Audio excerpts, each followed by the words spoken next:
Hey, what's going on, everybody? Brian Forsyth, and today I want to talk about low self-esteem. And the truth is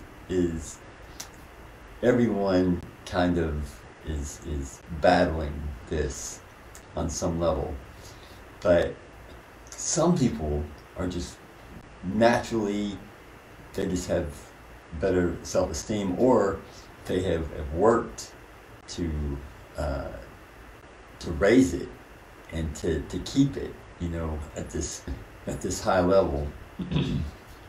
And the truth is, you know, self-esteem is integral to who we are, to how we are. It informs, how we interact with other people. It informs our possibility, whether we see, possibility for ourselves. It is one of the keys. And if you don't have it, if you suffer from low self-esteem, I was just talking to a client yesterday, and he was dealing with low self-esteem, and it was impacting his work. He because if somebody perceives that you have low self-esteem, that changes how they're going to deal with you.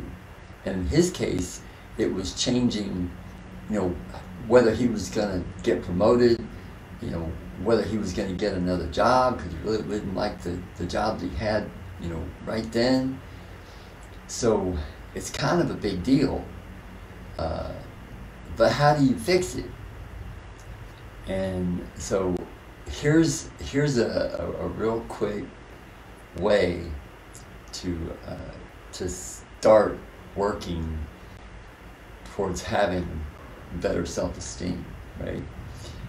And so it all starts with that we have control over our minds, that we start taking control of our minds, that we see the possibility that our mind is not just the way it is, and we have no control over it, and we just sort of in many cases watch it, and we're kind of hanging on as it takes us various places, right?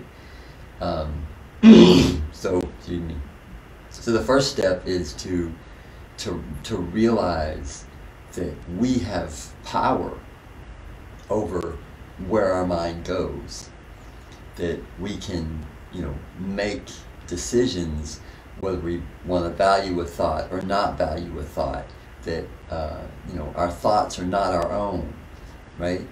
Because the truth is, until you see possibility, until you see the possibility that you are able to change your situation, whatever your situation is, whether it's low self-esteem, which we're talking about today, or whether it's dealing with serious anxiety or depression or whatever it is, until you see the possibility, then it's kind of hard.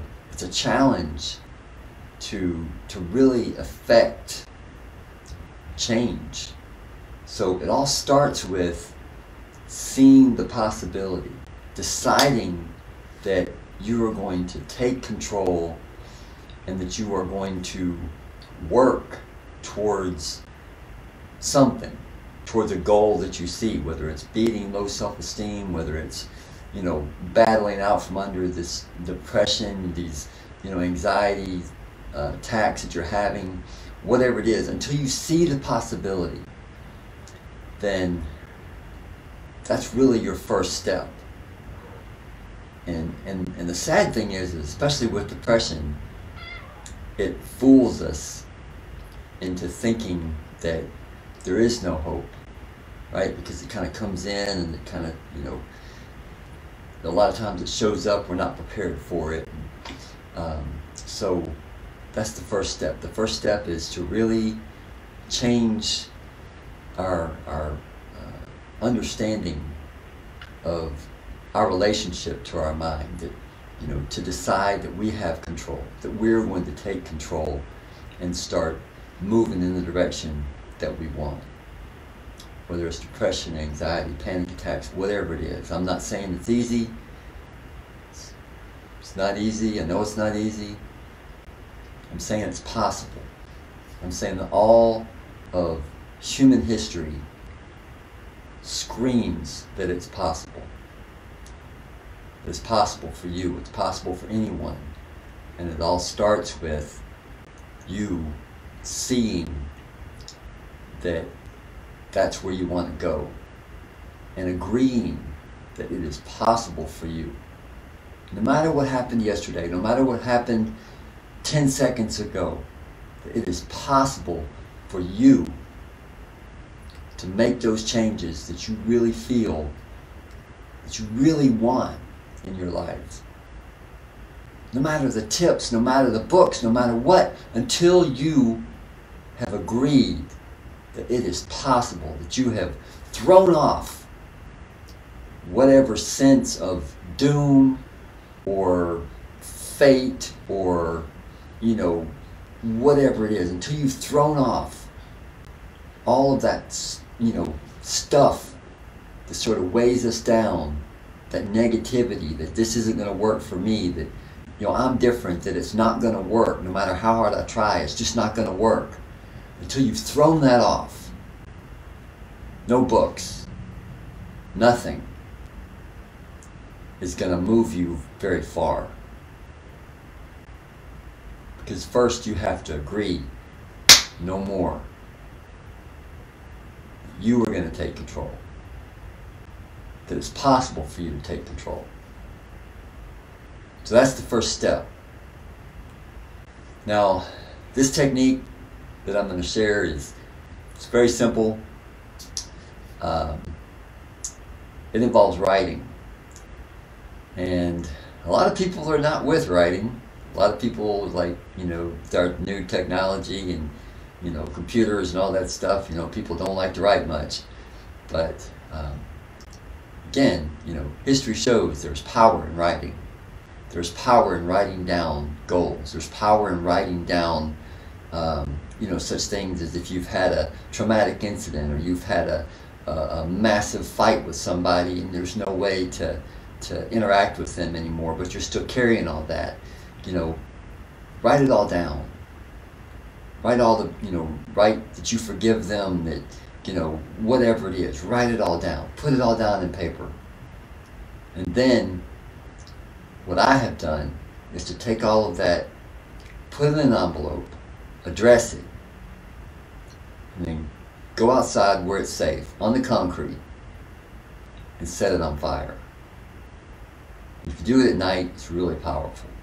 And you can see all the different energy being released. And it sounds weird, but it works. It works for a lot of people.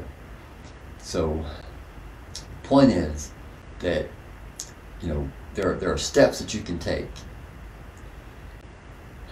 And a lot of the steps, of the powerful, simple steps, are very effective. And so this technique involves writing. So the first thing you want to do is get a piece of paper, preferably not just a piece of paper, but like a notebook, like a specific book, like maybe, that's it. 8 by 5, 11 by 9, whatever it is. But ideally, you want to have like a little book that you can write stuff in. So then, it's really simple. You're going to sit and you're going to write 5 things that you like about yourself. 5 things. And you're not going to be modest. You're going to say what you like about yourself. And as you write, pay attention to the naysayer. You write, I like my smile. And the naysayer comes up and says, what? You don't brush your teeth. You have crooked teeth. You have yellow teeth. Blah, blah, blah, blah. And you say, thank you. And just keep writing. The naysayer is an automatic negative thought. Automatic negative thought. It's what happens when you think about, in this case, I like my smile.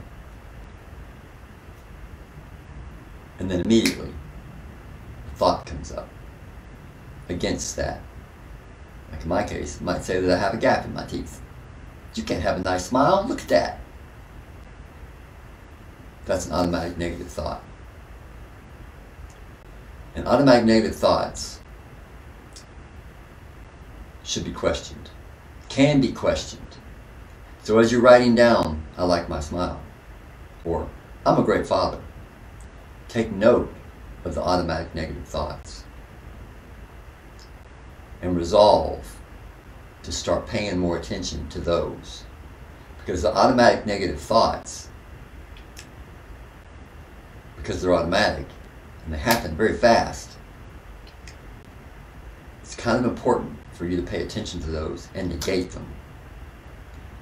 Because an automatic negative thought, when you're not paying attention, gets assimilated into how you feel about yourself, how you see the rest of the world, and most importantly, how you see expectation, the expectation that you will have about your world. Expectation drives reality, because expectation drives perception. So watch for automatic negative thoughts as you're writing this. And as you go about your day, look for the automatic negative thoughts and crush them. Say, thank you, mind, but no. So, write your 5 things. Be as immodest as you possibly can.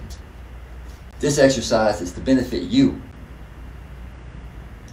So, make sure you do something other than physical attributes. How smart you are, how creative you are, how kind-hearted you are, how giving you are. If you're having trouble, think about the things that you like about other people, because those are probably things that you kind of feel some affinity for.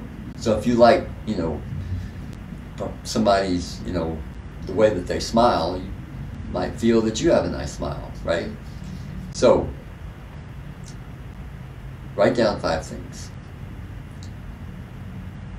And as you're writing, pay attention to those automatic negative thoughts. And resolve to negate them and start looking for them. And negate them every time. Crush them. So, then, here comes the hard part. Are you ready? Do this for a week. This is the step that defines whether or not you will be successful in your life. This is consistency. Being consistent is the biggest superpower. So, do your best to do this for a week. However you have to do it, get consistency into your life. It is so important that you figure out how to become more consistent. Because without consistency, it's really hard to affect change. Because life almost asks us, how bad do you want it? If you don't want it bad enough, life will give it to somebody else. So consistency is where you prove, where you continue to prove that you want it, that you want the change that you know you deserve. So consistency. Crush those automatic negative thoughts. Look for them and crush them. Now, once you do this for a week, once you do your 5 things that you like about yourself, then you're going to stand in front of a mirror looking at yourself in the mirror and think about these 5 things. Really feel them. Revel in them. I know it might feel like squeamish at first, people that are weird about feeling good about themselves, and somehow or the other we all kind of grow up and we feel like we should not, feel good about ourselves because that's being full of ourselves and blah, blah, blah, blah, blah. BS. Feel good about yourself. Feel good. Revel in your abilities, in your strengths, in your funny little smile, in your nose, whatever it is. Feel valid.